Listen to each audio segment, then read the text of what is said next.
Assalamualaikum warahmatullahi wabarakatuh. Salam sejahtera untuk semuanya. Om Swastiastu. Salam Namo Buddhaya, salam kebajikan. Dear Planologia, kali ini dari channel Planologiku Ilmu akan berbagi tentang tahapan atau proses penyusunan proposal penelitian. Nah, proposal penelitian itu sendiri merupakan rancangan desain penelitian atau usulan penelitian yang disusun dan akan dilakukan oleh penyusunnya, ya, yaitu kalian, ya, sesuai dengan kaidah dan ketentuan ilmiah yang berlaku seperti tata cara penulisan, penggunaan bahasa, tanda baca, pengkutipan, serta bersifat orisinil, ya.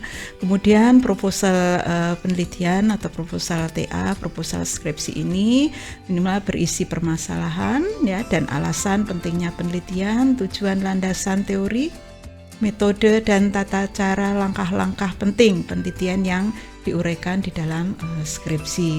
Nah, untuk bidang PWK biasanya ada standarisasi, ya, terkait dengan isi proposal. Minimal nanti berisi pendahuluan yang berisi perkembangan topik penelitian, ya, latar permasalahan penelitian, pentingnya penelitian. Nah, pendahuluan ini untuk proposal, ya, itu sangat penting, nilainya sangat tinggi karena di sini adalah promosi kalian yang pertama kali yang menyatakan bahwa penelitian ini layak untuk dilakukan, sangat penting untuk dilakukan, sehingga di dalamnya SOTA, Research Gap, dan Novelty itu sangat penting untuk mewarnai bab pendahuluan. Kemudian poin kedua berupa rumusan masalah atau fokus penelitian, ya. Nanti di sini kalian pilih salah satu.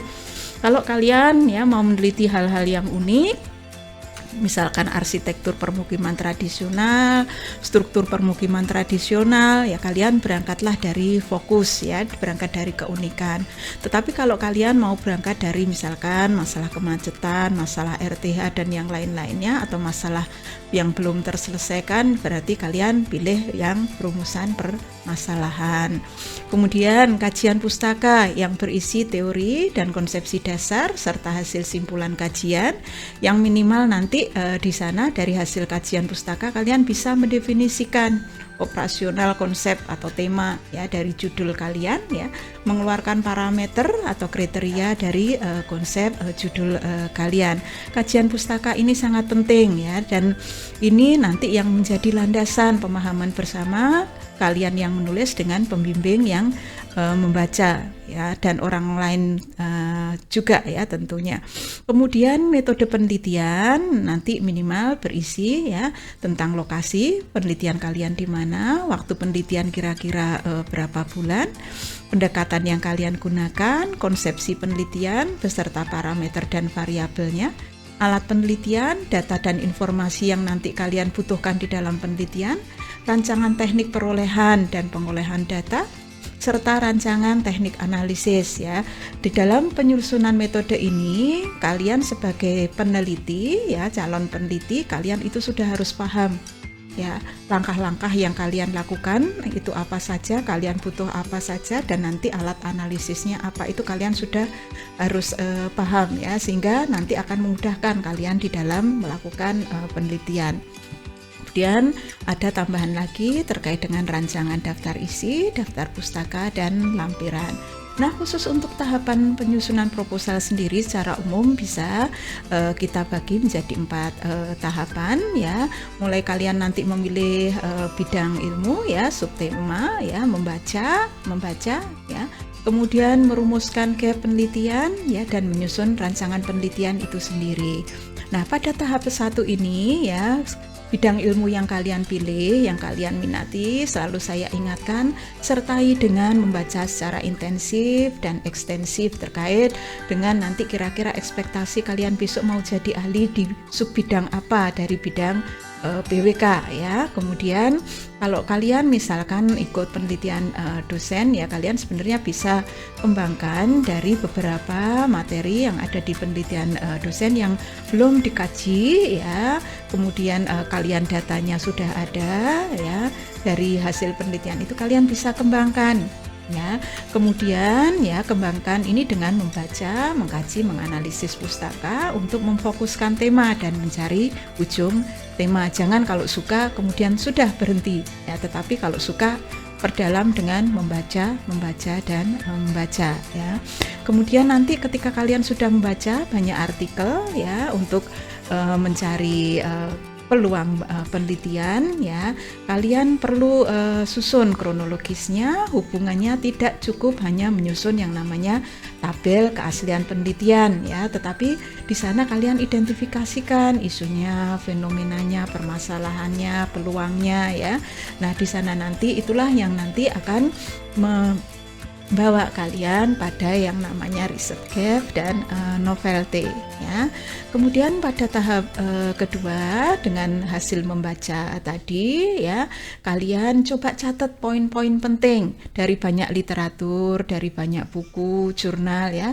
Usahakan cari jurnal bereputasi, baik jurnal nasional maupun internasional. Cari yang jangan terlalu lama, 10 tahun terakhir lah ya, minimal 5 tahun terakhir akan lebih baik. Urutkan bacaan pustaka tersebut sesuai dengan topik ya, kronologisnya, hubungannya untuk perkembangan ilmu. Susun temuan dari ujung perkembangan ilmu atau state of the art. Nah, untuk state of the art ini kalian bisa pelajari video sebelumnya terkait dengan penyusunan state of the art atau SOTA, novelty dan riset gap dan novelty. Kemudian step ketiga, kalian rumuskan gap penelitian ya, menyandingkan hasil kajian teori dengan isu atau fenomena yang ada di lapangan.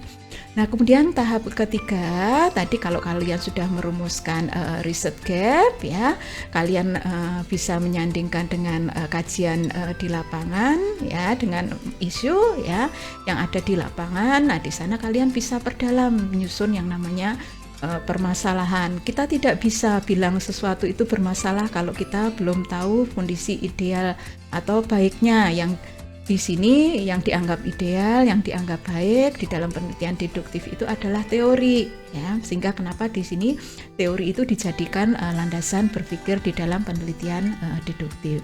Kemudian ya, menyusun rancangan penelitian atau proposal untuk menjawab gap permasalahan tadi. Nah, tahapan yang keempat ini terkait dengan menyusun proposal ini, tolong nanti diperhatikan bahwa tiap komponen-komponen di dalam proposal itu harus ada benang merahnya, ada keterhubungannya antara fenomena isu yang kalian temukan ya, topik atau minat yang kalian ambil, kemudian dari hasil membaca kajian teori secara intensif ekstensif kalian temukan ujung ya yang namanya kemajuan teori, ujung tema, kalian rumuskan riset gap, kalian bikin pertanyaan penelitian, tujuan penelitian. Nah, di sana nanti baru kalian nanti menyusun memfikan bab 2 ya, melihat yang namanya kajian pustaka tadi ya, kalian bisa perdalam lagi untuk melihat yang namanya definisi operasional judul kalian ya, kemudian parameter dan variabel. Ini sangat penting ya, saya ingatkan sangat penting karena ini untuk pedoman pemahaman bersama antara kalian yang menulis dengan pembimbing kalian dan orang lain yang untuk membaca. Baru susun bab 3, alasan nanti penelitiannya, metodenya ya, rancangan penelitiannya. Berikut ini adalah bagian-bagian dalam proposal ya, dan benang merah ya, hubungan garis merah ini nanti menunjukkan hubungan ya yang membantu kalian di dalam menyusun proposal.